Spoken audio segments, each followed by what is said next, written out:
অনুষ্ঠান বাড়িতে ডালের পরেই যে ঝুরি আলু ভাজাটা দিয়ে থাকে সেটাই আজকে আমি খুব সহজে বানিয়ে দেখাবো। তো তার জন্য প্রথমে আলুটাকে ভালো করে ধুয়ে নেব। ভালো করে ছুলে নিয়েছি। ছুলে নেওয়ার পরে আমি একটা গ্রেটার দিয়ে ভালো করে গ্রেট করে নেব। আলুগুলো 2-3 বার একটু এমনি জল দিয়ে ধুয়ে নিতে হবে। একদম ফ্রিজ থেকে কনকনে ঠান্ডা জল নিয়ে এসেছি, এই বাটির মধ্যে ঢেলে দেবো।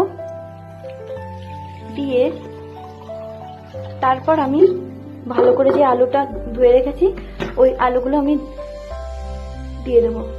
আলুগুলোর ভালো করে কষটা ধুয়ে নেওয়া হয়ে গেছে। এবার আমি এই ঠান্ডা জলের ভিতর 10 থেকে 15 মিনিট ভিজিয়ে রাখবো। এতে করে কি হবে, আলুগুলো একদম সাদা ধবধবে হবে। তো আমার 10-15 মিনিট হয়ে গেছে। এবার আমি এর জলটা ঝরিয়ে নেবো ভালো করে। এবার আমাকে যেটা করতে হবে, ভালো করে চিপে চিপে আলুর ভিতরে যতটুকু জল আছে আমি যতটা পারবো এর থেকে বের করে নেব।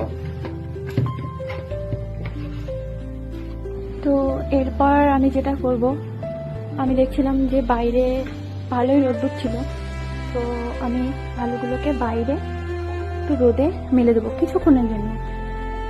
আর তোমরা যারা এই রোদ্রে দেওয়ার ঝামেলাটা না করতে চাইবে তারা একটা পরিষ্কার সুতির কাপড় নিয়ে এসে তার মধ্যে কিছুক্ষণ পেঁচিয়ে রেখে আলুর যে এক্সট্রা জল থাকবে সেটা বের করে নিতে পারো।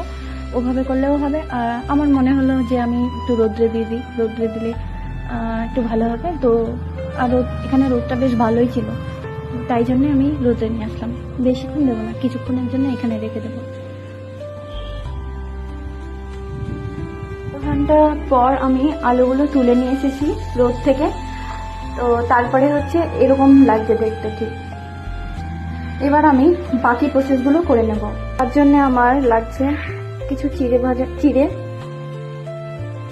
কিছু চীনা বাদাম আর একটুখানি কারি পাতা।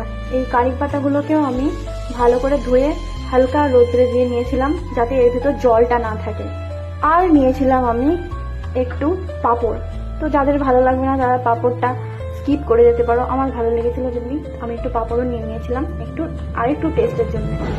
এবার গ্যাস জ্বেলে একটা কড়াই নিয়ে নিলাম। তারপর আমি একটু বেশি করে রিফাইন তেল নিয়ে নিলাম। তো তারপর তেলটা গরম হওয়া পর্যন্ত আমি ওয়েট করব। তো ফাইনালি আমাদের তেল গরম হয়ে গেছে।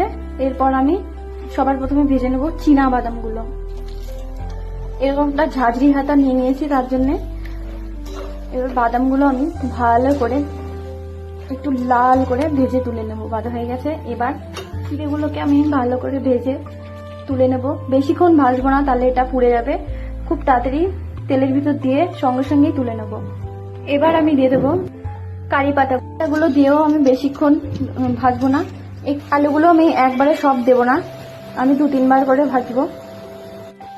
একদম হাই ফ্লেমে আমি আলুগুলো ভেজে নেব, তাহলে ভালো মুচমুচে হবে।